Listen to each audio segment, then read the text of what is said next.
Hello everyone and welcome to a much belated kind of Monday musing hobby hangout. For those of you who caught the last show, that light is so bright, I'm going to have to readjust that one for a second. How about that? Yeah. Okay, for those of you who tuned in last time, I was having problems with my technical stuff, and we're semi-resolved now. We're still not 100% up and running, but I think we're good for a show. I think it's going to be okay. I was getting quite frustrated with technical fail. I got my machine back and it still wasn't quite right, but we seem to be there. I seem to be slightly off center of camera as well. That's most annoying. How about that? Well, hopefully everything's working. You can hear me. That's audio lisp is badly out of sync, at least at my end. Well, that's frustrating to understand, isn't it? Let's see if we can do something about this. I don't think there's anything I can do about this. So maybe everything isn't working pretty much as I was wanting. So what can I do? What can I do? Let's just see if there's any kind of anything running on there. Nope, there is no reason for the audio to be out of sync. So don't know what to say. Nope, there's no sync issues. Okay, is that bad for everybody else, or is it just Ralph? This is so frustrating. It was working absolutely fine 10 seconds ago, but there you go. Somebody else drop a comment, let me know if that's any better. If not, we'll just have to push on. And what I can do is just go to the overhead cam, and then it doesn't really matter, does it? I mean, obviously, to a degree, you know, it will be a little bit out of sync, but who can tell if you can't see my mouth? So that's the important bit. Pic just froze now, and now you are in sync. Oh, awesome. Well, there you go. That's exactly the kind of good news / bad news that I need. Well, welcome for joining me. Like to say, tonight is a bit of a working on some custom armies. I've been working on, well, 2 armies simultaneously, really, but mainly one. I've been working on my Dank Hold Troggoth tournament list, which is interesting. Been doing quite a bit of playtest with it, so although we've not been doing much channel work, we have been getting on with some gaming. And I'll talk a little bit about what we did with the Dank Hold Troggoth list to make it somewhere in the region of a reasonable playing army list, really, for a tournament. It's not amazing, but it can win a few games. It certainly lost a few games, and we'll go over that. And then also at the same time, a good friend of mine, Luke, is working on his army for a couple of tournaments he's got coming up, and he's desperately trying to get it finished. So I said I've helped out by just sorting out a couple of his units. So we are working on a couple of Idenef Deepkin Kurnoth Hunters. Does that make any sense to you guys? It makes sense to him, because as you know, he's been working on a lot of sort of crossover army. We've talked about it on some of the previous shows. So as you can see, that's that's a Kurnoth Hunter with bow, and he has the helmet from the Eidolon model, I think. And we also have the Hunt Master here, which again has got a sort of converted face. Is that going to show up on camera? Yeah, just about. So that's goes on there like that. Looks rather handsome, if I say so myself. So there you go. And the reason is that is a small allied unit that goes along with the rest of his Idenef Deepkin army. And he's also got a model over there, which I might grab in a bit, actually, and show you guys, because I've got quite a bit of hobby to do tonight. What I'm hoping for is there's a bunch of lovely people on the chat who are going to keep me company, fire away questions. We're going to spend a bit of time looking at what's been going on the community as well, so don't be surprised if I'm having a look through Warhammer community, chatting about some of the latest articles. And you might be able to see over my shoulder at the moment, there's a whole bunch of stuff going off. I've been working on improving the army storage for the channel, and also we have been playtesting quite a lot of Warcry, actually. So that's a Warcry setup over there at the moment. And I think that is the, yes, that's post-game. So so far, I've not managed to win a game, which is quite desperate, but I don't know what's going off there. Don't know whether I'm just not getting my head around it or not, but Jack's doing well on the game, and I think that's all that counts. There we go. Derpimus Maximus saying congrats on burning the right incense. I think that's what you meant. We've got Coleman in there saying everything seems fine. Amit is in there. Acharya is saying hello, nerdettes. Ralph is in there. Frost and Fist saying hello. Frost, if you haven't noticed, the URL for the chat has changed, so I'll send you an update if you haven't already noticed. But of course, if you're thinking, hey, the link doesn't work anymore, you are still welcome to use it for your channel. It's just the link is updated, so hopefully you're aware of that. I do need to send it to you if not. There you go. We've got Daryl in the chat. I think we're all good and we're caught up. Frost and Fist says, poor Phil. I'm not quite sure what that's about. Maybe just the volume of work going off. Let's have a look at a couple of things that I've been going through. for a few things. I just want to say before I go any further, for those of you who've been fans of the channel for a while, you will know that Jack, from when we started the channel, I think just finished his GCSEs and was starting onto A levels. We got his A level results last week, and the great news is he made it onto the course that he was desperately trying to get on, which was Cancer Sciences in Nottingham University. So as you can imagine, he's super pleased. Nottingham University, where he's based in the medical centre, is a good 5 to 10 minute leisurely stroll from Warhammer World. So it's not a bad place to be if you're a gamer. I know that he's desperately hoping to get a job at Bugman's Bar, so if anybody from Games Workshop catches this show at all and runs the bar side of things, give me a shout. Jack's looking for bar work as a student, but he's super excited, and the truth is, of course, is he's more excited. I was filing away on something there, by the way. He's actually more excited to be on the Cancer Science course, which is something he desperately wanted to do. So congratulations to Jack. That was a hell of a lot of hard work. We worked out he'd gone through something like 50, 60 past exam papers as part of his revision. There was a stack, literally sort of 1.5 foot high, of past papers that he'd worked through as part of the revision process. So I don't think he could have worked any harder for it. So to get the results he was looking for and to get onto the course is amazing. So yeah, that obviously has occupied us a little bit as well. Somewhat stressful as a parent leading up to the results day. So sympathies and congratulations out to everybody who did or didn't get what they were hoping for. And if you have missed out what you were hoping for in terms of your results, don't worry. You tend to find something, and life has a funny old way of working out. You'll probably enjoy where you end up anyway. Vast majority of people do. When does he start? Derpimus says.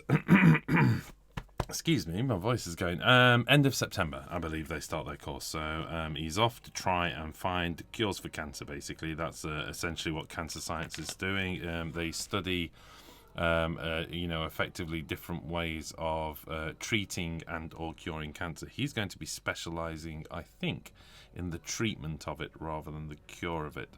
But in treating it, in some instances, that's actually probably as good as, if not better than, a cure, because there's things like trying to stop the cancers metastasizing, so it becomes a matter of surgery as opposed to all those chemicals and radiotherapy and all the rest they have to do. So that's what he's going to be doing, which is obviously much smarter than I am, bless him. So good luck with that.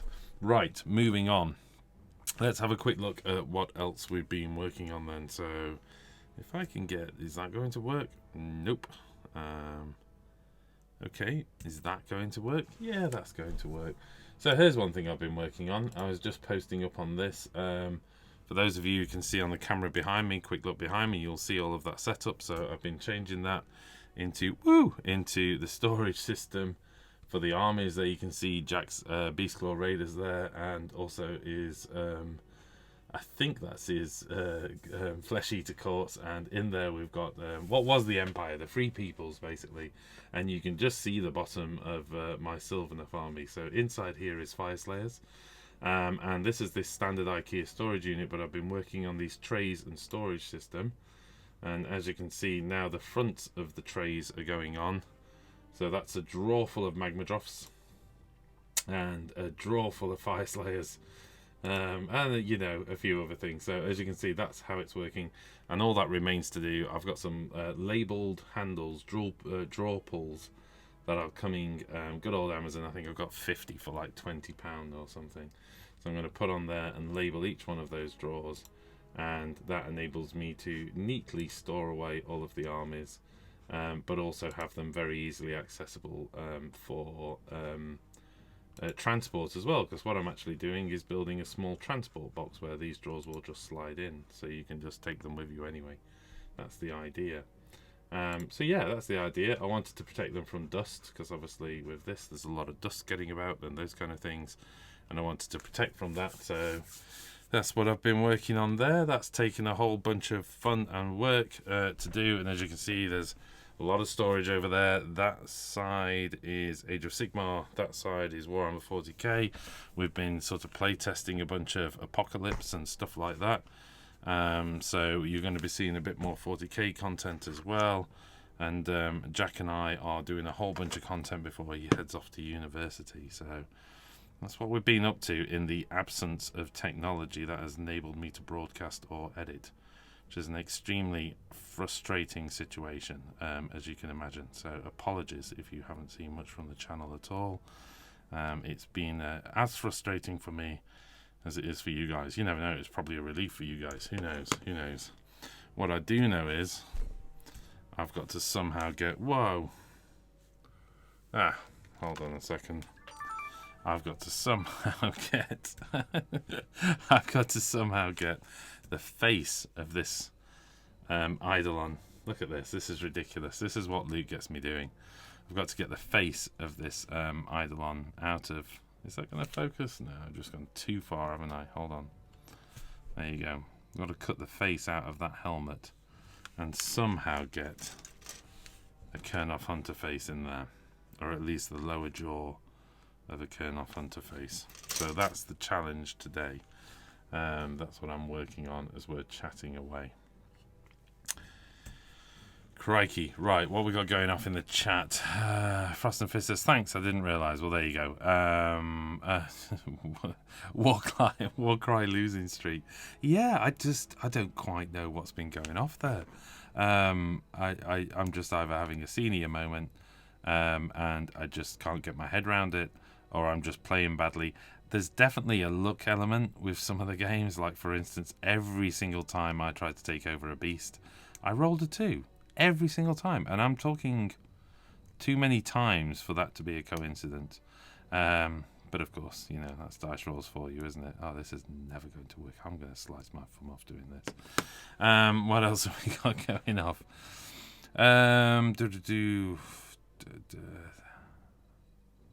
Right, okay, Deadmus Maximus. Well, at some point on the 23rd of October, I'll be in Bugman's Bar, probably a Wednesday, so likely won't see him.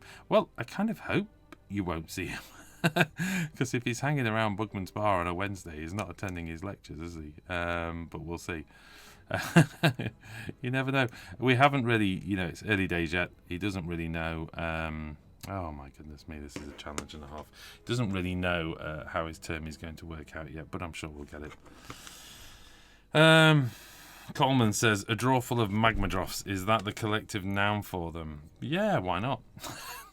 It seems to make sense. Although, you know, a drawer full of Dwarden, that also works. So maybe it's a more broader collective term. But, you know, maybe not. Daryl says, I've been juggling our newborn baby as well as a full-time job and our toddler. So I've been hugely looking forward to the return of streams for some peace and hobby. Well, I'm glad I'm here for you, Daryl. You get on with some hobby and relax. And together we can just, you know, get through tonight. Ow. And I've just stabbed myself with a scalpel. And yeah, we'll get some hobby done. Do you want to see how this thing's going? Hold on a second. Does that work now? Yep, it's working. So there you are. Look, almost all of the face away. So I'll keep gently hacking away at this, and hopefully I'll get there soon. Kevin Pedrick says, who's going to the Age of Sigmar doubles in October? quite a lot of us, is the answer. Jack and Liam are taking destruction. In fact, this is the year of destruction. Let's just get this out of the way. Games Workshop, much proffered year of destruction, which didn't quite happen. We're taking care of it for them. So we've just done the Wargamer Online year of destruction, basically, is what we're doing. So Jack is taking Oryx, and Liam is taking Bone Splitters. Yes, we know these armies aren't particularly competitive. You know what? The Bone Splitters actually have done quite well in some tournaments, haven't they? So, crikey, they got the wrong camera on. So yeah, Bone Splitters have done okay. I don't. Oryx don't seem to have done. We've play tested quite a few different lists, and you know Jack's solid on his tactics, but ultimately I think the army keeps letting him down. So, but he's working on it. He's hoping he'll get there in the end, and at least get to a point where between the two of them they've got a solid team. I was trying to remember the name of their team. They've got a really funny team name. I can't remember. I'll get Liam to update you as well. Big hobby session at the studio tomorrow night, which we'll talk about in a bit. Because I might even just go live while those guys are around tomorrow night. It'd be an absolute manic mess. But big hobby session tomorrow. So who else is going? I believe, I think Matthew Pink and Steve, our local Games Workshop store manager. They're taking... You know what? They keep changing their mind. So I'm pretty certain Zeech and maybe Corn, I think, which seems a bit of an odd mixture, but they're kind of like doing fun. But if not, it's going to be Zeech and I think possibly Sylvaneth, which is even worse, isn't it? But then again, Zeech could have confused the Sylvaneth or something like that. So why not? That's Zeech for you. They are tricky people, aren't they? What else? I'm going as yet no known partner. So I've still got to organise a partner at the moment, but I am working on well, right now I'm a bit in two minds. I'm tempted to take Sylvaneth just because I've got the army pretty much done, 3,500 points, so don't need to worry too much about them. But I'm working on my Dank Hold Troggoth list, but I think if I take Dank Hold Troggoths, I think I'll really struggle to find anybody interested in being my partner. The best thing I could partner with is a Gloomspite list, which would be really quite powerful, I think, then, because I could be the heavy hitters and we'd have that sort of dual list ability, if you like. Liam is in there saying he doesn't need to be competitive. What else have we got? Who else is coming? Oh, Sam. I believe Sam is going to the doubles tournament along with Luke, and that is going to be Sam's much fabled and hotly waited for Caradron Overlord human Skyfleet. Beautiful stuff. If you're not up to speed on what he's been doing, check out. I think he's been posting a few things on Facebook and stuff, so check them out. Maybe he hasn't actually, but he's been doing some beautiful work. I'll see if I can get him to stick some stuff onto the forum.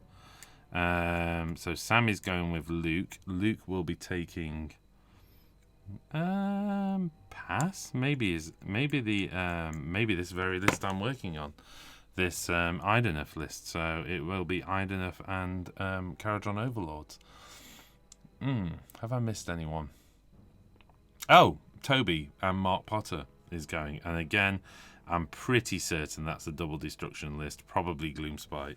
So it really is the year of destruction. There's a lot going off, and there's a lot of us going along to the doubles tournament, which I'm pretty excited about. I'm not sure whether Rachel might be doing it, but I'm not 100% certain at the moment. So I'm going to catch up with Rachel and see where she's at, but we'll see. Either way, it's all good fun. Right. Okay, that's one Eidolon helmet without a face. Luke, if you're out there... Oh, this camera keeps switching off. Why is it doing that? That makes no sense at all. Oh. Of course that's not working. Oh, maybe I need to plug the power supply in. How about that? There's a comforting beep, isn't there, if ever you needed one. Um, Liam saying, Coleman says, Jack thinks he's lucky, but he won't be able to sneak into Bugman's without someone noticing him and mentioning him on the chat on Monday. Bless. And Liam saying he doesn't need to be competitive. We'll see, Liam. You know, I know you actually like to be competitive, so don't start pretending that you really don't. What do we got going off here then? So far then, now the lower jaw of the eidolon face has been removed. So all I've got to do is to do something similar to what's gone off here. That's got the full face in, look. And then this fellow here, as you can see, just had the bottom. Let's set this round so you can see the bottom jaw is just in there. So there's 2 with this helmet. There you go. And then the Huntmaster has the open face helmet. There you go. So that's what, hopefully, I need to get these done because Luke has been moaning like a baby about how behind he's getting with his army. So, right.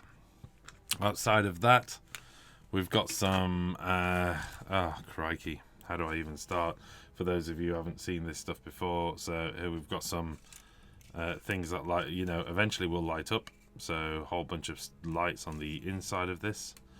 I definitely, on mine, this is someone working on for Luke, and on mine I kind of did lights on the outside and instantly regretted it. So I think with Luke's we're just going to light the inside up because it looks far cooler. So there's that to do. We've got another half here, and again with another mounted light inside. So, woo, these are going to be really bright though because I need to take off the extras. Hello. There you go. You kind of get the idea, but that'll need all snipping down. Crikey. Bit of gunk there. Oh, wow, that's the cable. Don't try and cut that out of the way. Oh, and there's another one in the box here. Goodness me. So that needs doing. And there's another one here that also needs lighting because I think he wants 1 for a display board and then 2 for the actual table, which just seems an extravagance to me, but that's Luke all over. And here's a sneak peek of is really quite beautiful, this. So let's just get in on this. This is oh, he's not finished this year. Oh, he will tell me off for showing it even though it's not finished. So that's quite beautiful, isn't it? Wow, that's really nice. So this is our Achillean King. I don't think it's not Voltornos this, so this is the Achillean King. It's quite some funky colours on that. I think he's done a good job with those. The rest of his army is somewhere around here as well. He just seems to have moved into my hobby studio basically, and taken over it by putting stuff everywhere. But you know, bless him. In fact, Luke's going to be around tomorrow night. Like I say, we might do a live show, and we'll go from there.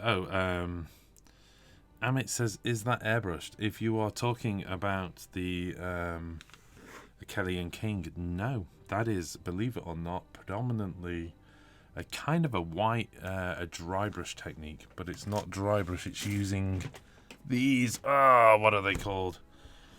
Crikey. I can't remember the name of them, so that's really quite bad for me. But there you go. These little tiny rounded dry brushes that were on Kickstarter. So I think Luke got an early sort of preview of the brushes and has been using them. They're like super dense makeup brushes, but there's a lot more going off with the bristles. They're absolutely amazing, and I can attest they're nothing like makeup brushes really, for those people who made the comparison. I mean, very differently. Hey Lola, how you doing? Want to join the live chat? Yeah, okay. I don't think they can see you back there, look, because you're quite dark in the background, aren't you? There you go. Good girl. Well, that'll be fun if somebody walks up the drive, because she'll bark her head off and blow all your eardrums out.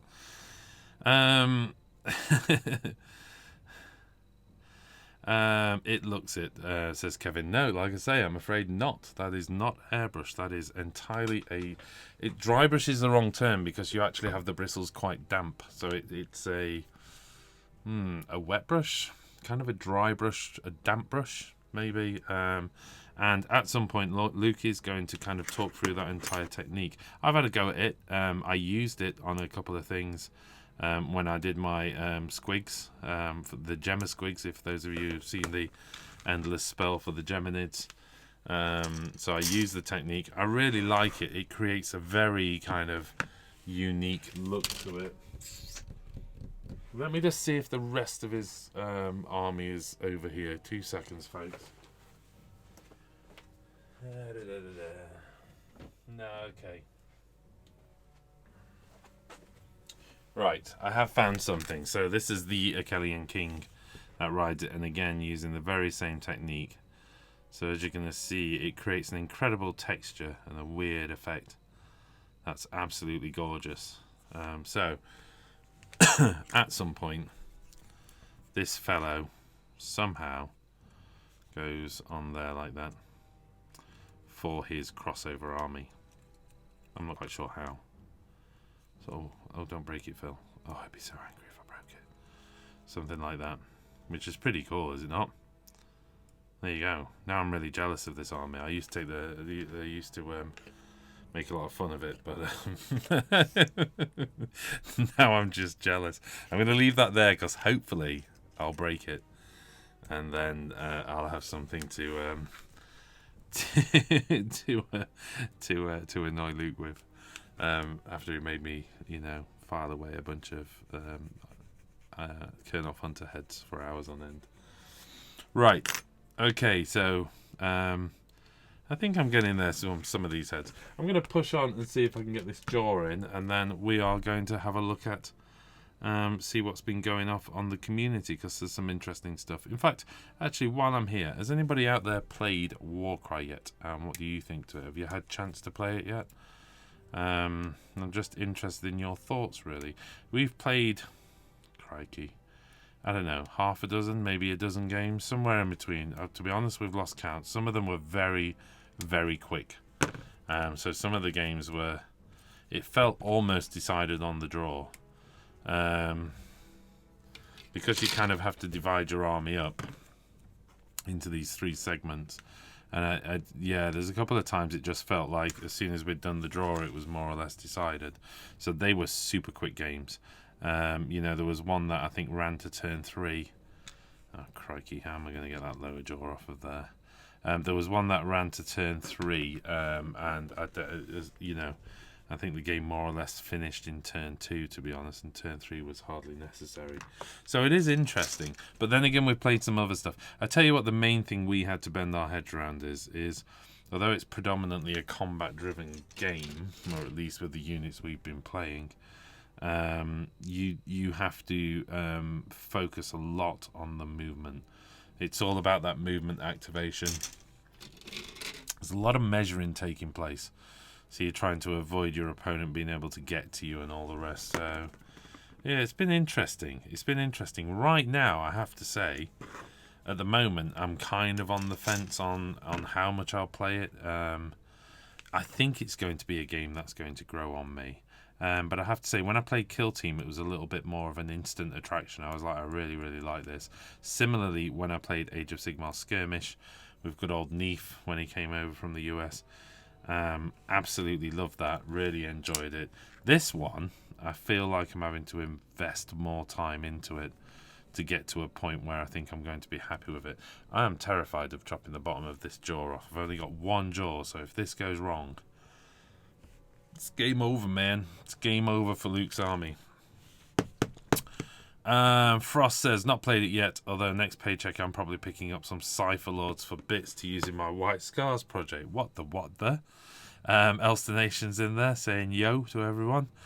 And Daryl says, had my first game last Friday. Great fun, very thematic and quite intuitive. Twist was Fury swooping in turn 2, which was hilarious. I have to say, we've had a couple of games where the beasties have been involved, and they have been fun, except for that really, really infuriating game where every time I tried to activate a beast, I just gave the turn. Oh, sorry. I just gave the activation to my opponent, which was really, really annoying because activation is so important. That kind of order of activation. You have to give a lot of thought to that. And then immediately, I was just handing my activation over to my opponent. Very, very frustrating. And in both instances, it was a real game changer as well. So I really hate that 1-2 roll.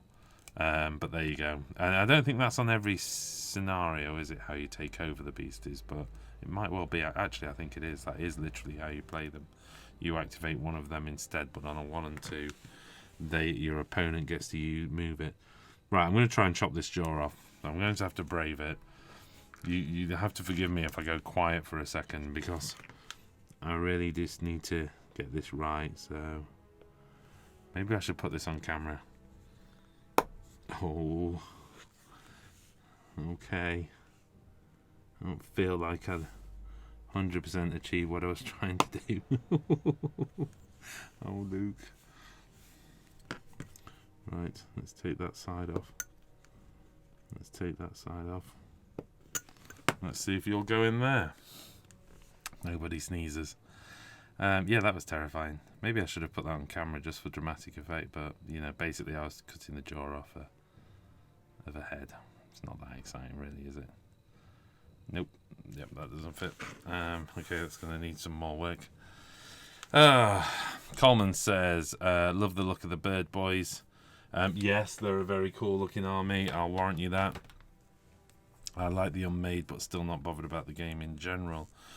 Yeah, you know, like I say, it's one of those things. Maybe it's because I haven't won a single game yet that I'm not instantly in love with it. That could be a factor. I think it's fair to say it probably is. But at the same time, I just feel like I'm missing something. There's something I'm either not quite understanding the game, or don't do the ping, it's gone. Or I'm just, you know, not being good. Just not trying hard enough, basically. But we'll see. It's one of those things. Like I say, it wasn't an instant love, but the game can grow on me. I mean, I have to say, the first time I played Apocalypse, the new Apocalypse, I was like, yeah, you know, it's okay. And then, like, 3 games into it, I'm in love with it. It is my preferred format for 40k right now, without a doubt. So I really enjoy it. What else that? Oh, no.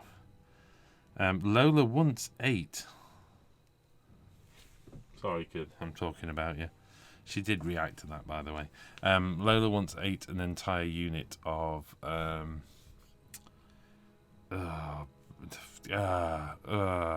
Spite Revenants. Yeah, I left the sprue out, and she decided to turn it into, well, just something else. I'm not quite sure what she was trying to make out of it. It was like a scratch build, I think. She just made them look like a chewed up pile of plastic. Whether that was what she was going for or not, it's hard to say. But she was really expressing herself with that unit of Spite Revenants, which was fun. It's just fun. Good news is I'd only built them and not painted them, so there's some consolation. Dave Dog says, hey up, I'm looking for a Kraken helmet for my Blood Bowl Dark Elf. The closest I can find is that octopus from the Iden of Deepkin. Any suggestions? Yeah.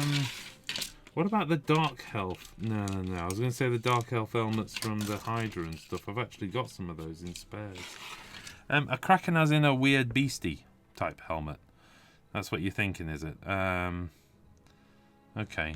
Yeah, I'm not sure. I mean, obviously, there's this helmet with the kind of fish head. It's not really the same thing because it looks like a large koi carp. Plus, it's a really large head because it's from the Eidolon. Yeah, I mean, certainly if you wanted that nautical theme, then there is the new Warcry team, isn't there?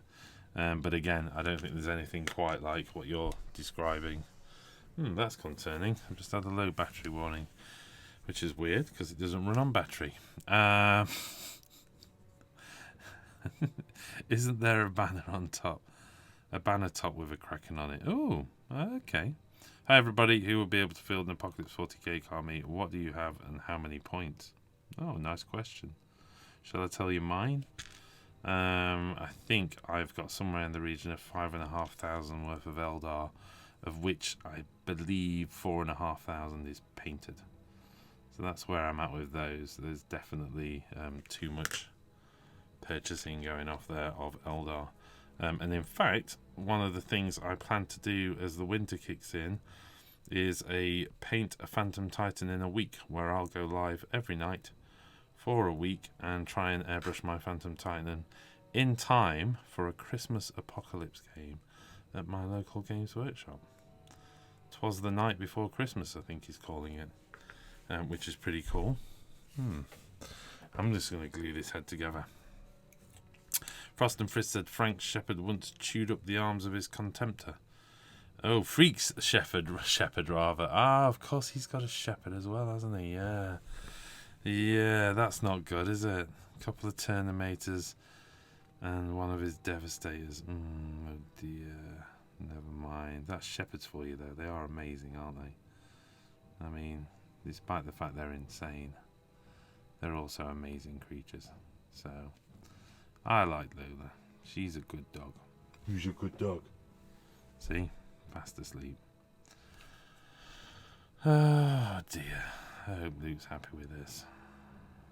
Put enough time in for him, haven't I? Not that he cares ever. So, tomorrow night, I mentioned tomorrow night we might be going live, and that's because Liam is round here, and Jack, and I think they are going to be doing some Warcry games. So, yeah, maybe we can convince them to go live, and I'll do a little broadcast of Warcry. In the meantime, you know what? I'm going to do that. Tonight, after this show, I'm going to set the Warcry table up and film it. Why not? So you might not see the original teams. I know that I've got the cards for the Island of Deepkin, and I know that Jack has got the cards for Aurochs. My goodness, they're fun to play against. Not. A lot of wounds. Not a lot of models, a lot of wounds. And if you draw that mission where you've got to kill, you're essentially the objective of the game is to kill half of your opponent. You have a lot of fun. You know what that was. Rattling across the table. Okay, this isn't going well. Oh, dear me.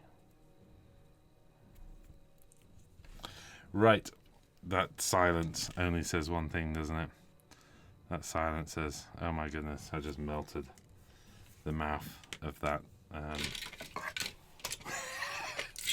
one last head, which I really didn't want to use, but there you go. I'm pretty not sure Airbrush would airbrush it in half amusing. Well, Elston Nation, he would indeed as well, but I don't want him to airbrush my Phantom Titan. That's what I'm going to be doing. But it would be nice. Maybe we should do a joint airbrushing session. You think we could have an airbrush race? How about that? That'd be fun. Right, need to concentrate again, folks. So, okay. That went well. Which banner has a cracker on top of it and which army? Dave is asking. So if anybody knows where you can get a kraken on top of a banner for which army, can you let Dave know, please? Oh, instant amazing fit. Rescued it. Nice one. Right, let's try and not overflood it with plastic glue like I did the last one. And we should be good. Oh, look at that. That's good. You definitely can't complain about that. Oh my goodness, that looks so cool. See if I can get it up on camera. So this is never going to work, is it? Because it's going to require me to zoom quite a lot. Does that work? You can kind of see the jaw just hanging from the bottom there. Obviously it's going to need a little bit of fill just there, but that's not, you know, when you're hacking away at plastic at this scale, you're going to need to put a little bit of green stuff in, but I already know that's going to work, so I'm not worried about that. Whoop whoop. Right, I don't know which banner has a kraken on top of it, I'm afraid, so I'm not sure I can help you out. I do know I have some of the Dark Elves, so I'm wondering if it's something to do with that. Right, okay. let's have a little chat about what's been going off on the community. We've got, let's have a look. New kill team unboxed, which is interesting because, you know, Space Wolf fans. Cool little Space Wolf unit here. Love that. Yeah, that's very cool. So some cool little weapons. Doesn't look like the Tau have got anything new. That looks like the standard sort of kill team setup, but you are getting a bunch of cards, and it's coming with the Mechanicus sector. It's the Mechanicus sector, isn't it? Sector Mechanicus terrain that comes with the board and the cards and the setup, which is pretty cool. So it doesn't look too bad, especially if you get some new little cool models in there. We're also seeing this escalation of Blackstone Fortress, so good news is some very, very cool miniatures coming out. This is just, they're just nailing it with this stuff, aren't they? That's absolutely stunning. That's one of the best models ever.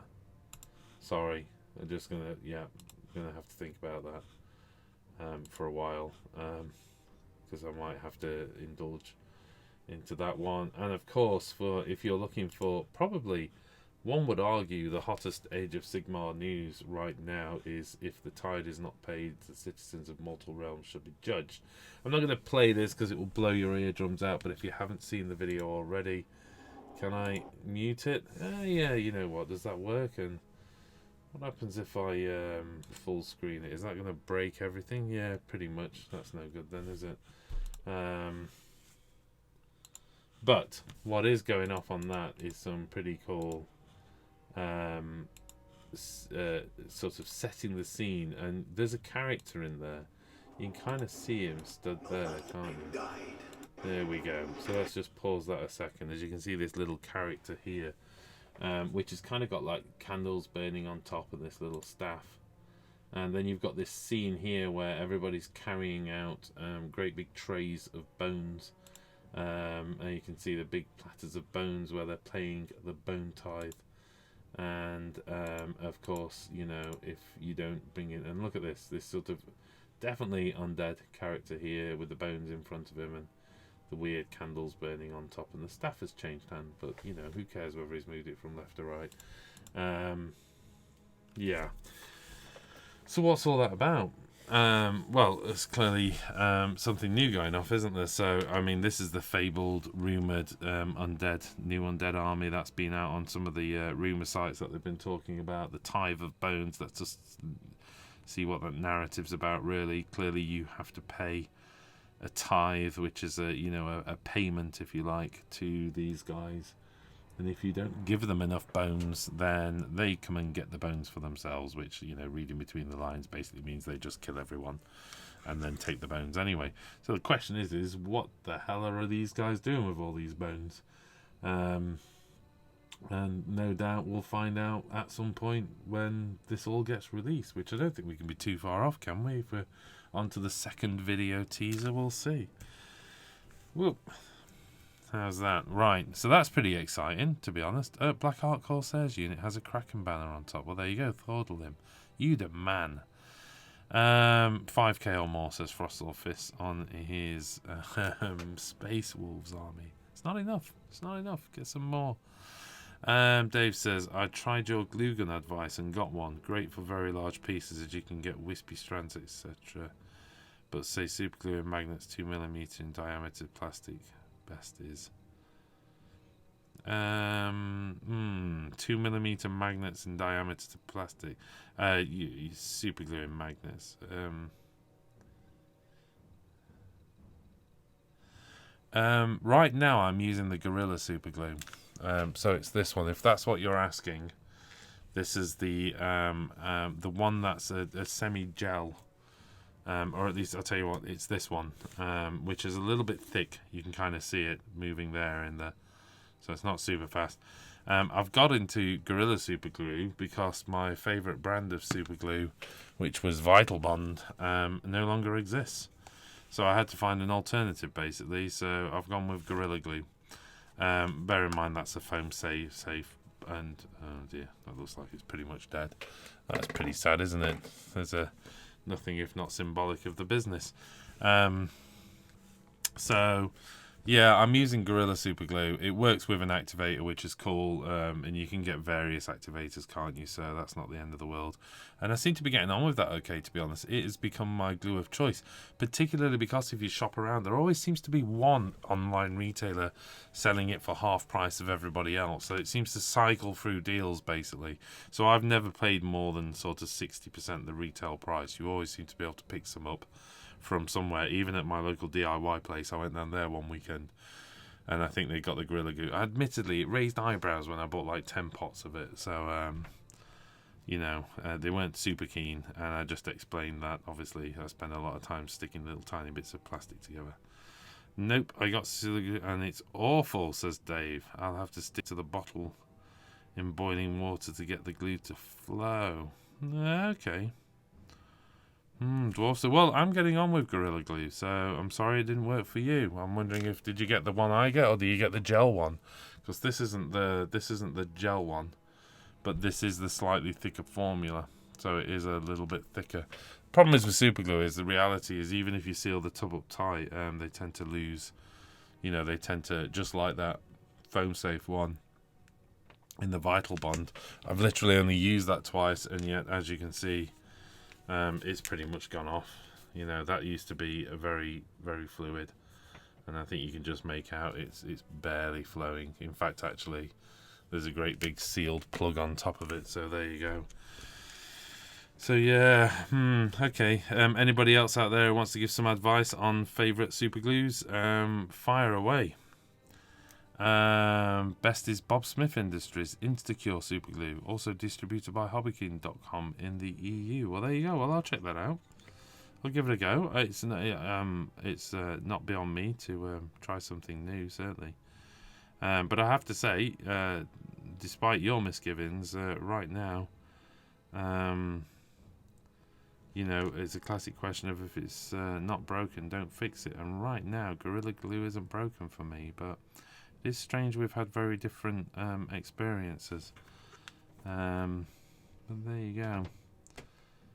Needs must. Right. Got Gorilla Glue from in front of me from the Blue Ribbon Cross. The quote is Impact Tough Formula. Okay. With the Blue Ribbon. Impact Tough Formula. There you go. Yeah, same one. Okay. Could be a bad batch, or I just have had a good batch. But yeah, I'll certainly be trying your stuff out. So what was that again? It was Bob Smith Industries, yeah? Cool. I'll check that out. That name rings a bell. I think I've actually bought that in the past. It's not the kind of name you would forget, would you? I tell you what I did find recently, which was a really cool doody little hot glue gun. I think I showed it actually, where you can kind of unplug the power cable and it's got a little thin nozzle. I showed it on one of the previous shows and absolutely loved that. Oh my goodness me, that's refusing to stick. Oh, I'm gonna have to go for it. So yeah, got this little tiny hot glue gun. It uses the 7mm glue sticks and it's absolutely brilliant. I love it.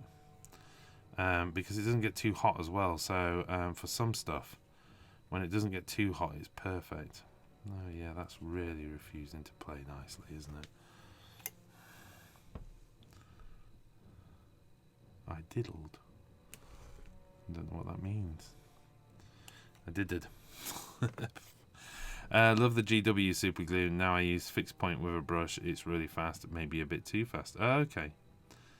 Yeah, okay. I mean, generally for plastics, of course, I always use plastics anyway. I use plastic glue. And at the moment, I'm experimenting with this Revel, which I know Ralph, he responded very negatively to it, so I think he's had a bad time with Revel plastic glue. But you know what? I quite like it at the moment. The nozzle's not blocked once. I've been using it for a while, and it's still got boatloads of glue in the pot. And I quite like the consistency. It's not quite... it's slightly gloopier than the Citadel plastic glue, but not as thick as the... help me out here. The Humbrol one, which is just... I find it ironic that poly cement from Humbrol, you're trying to get it through that nozzle, and Yeah, no, just it's not the right viscosity to get through a fine nozzle. I've been using Element Games' own brand superglue for a while with no problems. Comes with in fine, medium and thick. Does it have an activator as well, old boys? I'd like to know. Fixed point is super cheap. Okay. Purple bottle. It's not branded as Bob Smith Industries. If you buy it from Hobby King, it's got a Hobby King sticker plastered over the BSI logo. Okay. Hobby King's US, isn't it? Is that right? Am I right in thinking that? Revel is a good glue, but the nozzle does get blocked if you let it rest for a bit. Okay. Not had that so far, I have to say. So I've obviously, again, been lucky. Dave says, okay, for plastic, which is your favourite, Humboldt or Tamiya? And if Tamiya, do you love the extra thin cement or the normal cement? Tamiya over Humboldt every day.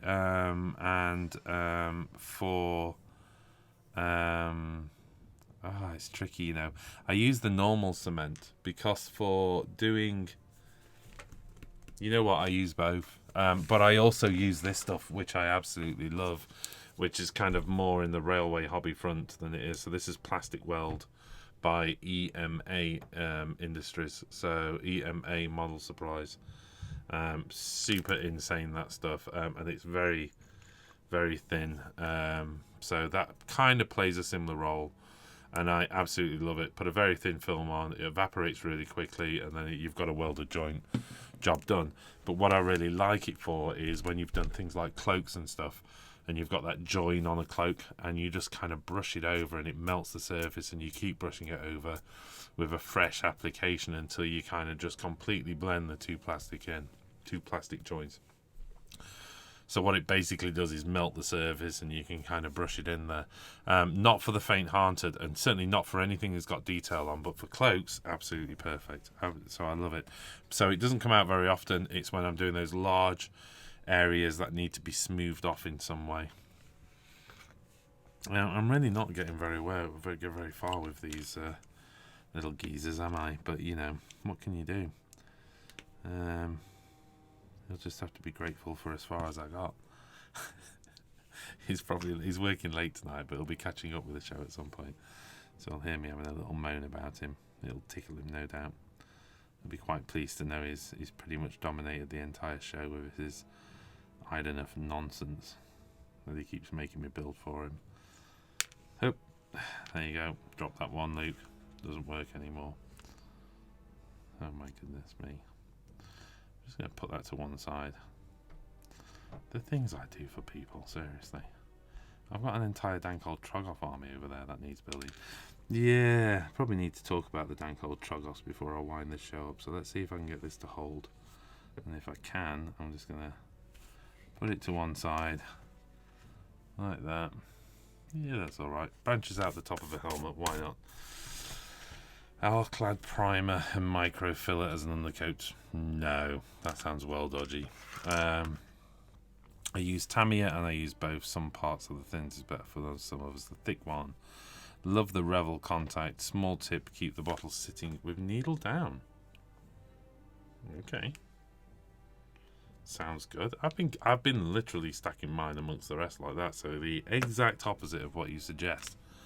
But I'm going to bear that in future because it kind of works with my little rack that, you know, where you can dip paints in and, you know, paint brushes in.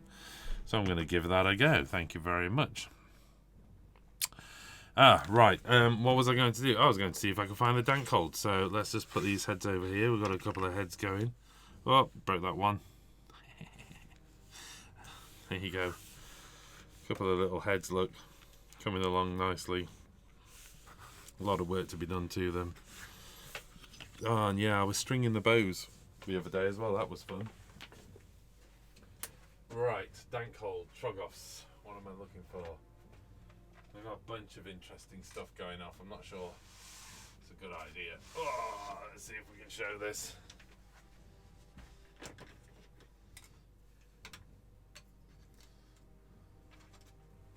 Okay, so bear with me on this one, because I think I need to tell you the story before I show you the models. So I wanted to, bad moon. I wanted to work on a Dank Hold Troggoth army, and I came up with the idea of this army being a family. Now, they're not actually a family. They've just assumed, in a Troggoth kind of way, the roles of a family. So you've got Mardank and Pardank, and you've got the boys and the girls, and then you got the cousins. So Mardank, it's a matriarchal group, by the way. Mardank is the leader, and that's my Dank Hold Trogboss. Then you've got Pardank, who's a Troggoth, Dank Hold Troggoth. So Dank Hold Trog, not the Trogboss, but the Troggoth. And then you got the boys and the girls, who are a unit of 3 rock guts. And then the cousins, who come from out of state, and they are my 3 river trolls. So that is what makes up Family Dank, and the idea is to have a comic element to this stuff, seeing as though the Dank Hold Troggoths are quite funny. But obviously I wanted to make sure that the gender difference was obvious, and I looked around for inspiration and came across the Forge World Troll Hag. And there's no easy way of putting this. She's got a rather large set of boobs. Really horrible, disgusting troll-like boobs, but boobs nevertheless. So we came up with the idea of, for Mardank and for the girls, to kind of make the differentiator with them by essentially sculpting some boobs. So that's what I've been doing. I'm not sure this is going to stay, by the way. It is a family-friendly show. That's okay, because this is Mardank. So what I've been doing, I 3D rendered some boobs because I needed, 3 pairs for the girls and then a pair for Mardank. I wanted to do like little scars and cuts, because if you look at the bellies on the Dank Holds, they've got like stitches and stuff like that. So I was using the bellies to do this. Look, I'm just going to cut to what Mardank is looking like right now. So let's go wide, a little bit wider. There you go. So that's what Mardank is looking like right now. So does it work? Have I gone too far? Should I just abandon this idea as a bad idea? Or is it okay? And are you all crying with laughter right now? Please note, I went to a great deal of effort to sculpt the nipple ring and the stitches above the nipple ring. I'm not sure you'll be able to see it at the moment. Oh, Mars' head's fallen off now. So that's the idea. So that's Mardank, and I think she's looking pretty cool. And then we've got one of the girls here. So again, as you can see, of course, you'll have to excuse the fact it's rendered in clear resin, but that's the best resin to sculpt out of. And again, you can see like a nipple ring and a scar, and I think she's got a wart on one of her boobs. So there you go. So that's one of the girls, basically. And so that's how they're looking. Now, question.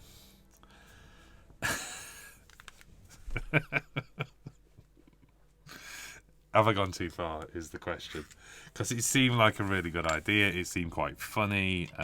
Obviously, Games Workshop have their own, or at least Forge World have their own female river troll hag. With some rather saggy boobs. So it all seemed like a fun thing to do, and the idea that this family will be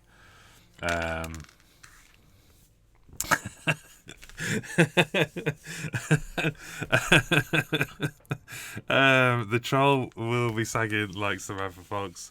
Great implants, says Dave. For Granny Dank, Mardank, you can put them over her knees to keep everybody PG-13. You can clay their knee pads. Alexander says, Mummy Dank, doo-doo, doo-doo, doo-doo. I don't know. I don't know what that means, what reference that is. But Coleman, threatened to ban him. I don't know. Really funny. Will GW let you play with them? I don't know. That's the thing. I mean, it would be somewhat hypocritical of GW to have a female troll. And by the way, if you've seen the Forge World troll, that I've actually been quite understated with my boobs. compared to the GW one. So it would be, you know, somewhat hypocritical of them if they didn't allow it. I mean, bear in mind that when they're painted up and stuff, I think they're going to look quite good. Don't think it helps that they're sort of glow in the dark, transparent green right now.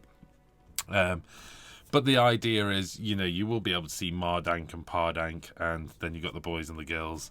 You know, of course, like I say, they're not actually a family. This is a group of Dank Hold Troggoths who have just, the idea is they've just assumed that they've assumed like family roles, for want of a better word. So that's kind of what I was going with. And I thought it'd be kind of funny, but we'll see. Oh my God, it's reference to a Baby Shark song, right? Okay. Oh, don't get me singing Baby Shark. So that's where I'm at with the Dank Hold Troggoths. There's 3 girls, 3 boys. The River Trolls are the cousins from out of town. Mar and Pa Dank is the leader, and I do have a 3-headed ale guzzler, which is just, again, you know, I think his name was Dank Snow, playing on Jon Snow. So he is the bastard son of Pa Dank, basically. So with the idea of that, so he's got the 3 heads, but only 1 body. So something went terribly wrong there. So anyway, that's what I'm working on at the moment. No, Orc boys, no, I won't be doing that, because I figured that was a bridge too far, to be honest. I did consider it, and then I thought it's unnecessary, and you know, unnecessarily graphic, but albeit potentially somewhat funny. So I'm going to push on with these. Nobody said, for God's sakes, Phil, just cut them off and put them back to normal. If anything, you've just been encouraging me to go more. Will the Dank family have tramp stamp tattoos painted? I hadn't really considered. What's a tramp stamp tattoo? That's obviously I'm maybe on dangerous territory. But is that the little tattoo? Anyway, it doesn't really matter. Will they have tattoos? Probably not. No, they've got lots of stuff going off with their skin. Lots of warts and mushrooms and all the rest. So, who knows? Actually, I don't want to know. I think it's a great idea, says Alexander. Well, there you go. Thank you very much. So that's what Family Dank is looking like. The list is interesting enough. Let's just go into the list. So bear in mind that it was aimed at a 1,000 point army, and you can actually fit all of those in 1,000 points after the point changes, which was good news, along with a single wizard. But this is what we've done in terms of playability. It's not been playing that well. They hit incredibly hard. They're a lot of fun in that respect, and you can do a hell of a lot of damage. But the reality is that they were just sort of strategically quite limited in terms of what you could do with them, either deployment or movement, etc. So the idea for the 1,000 point list, let me think about this. We've dropped Pa Dank from the list, so it's just Mar Dank and the girls, the boys, and the cousins.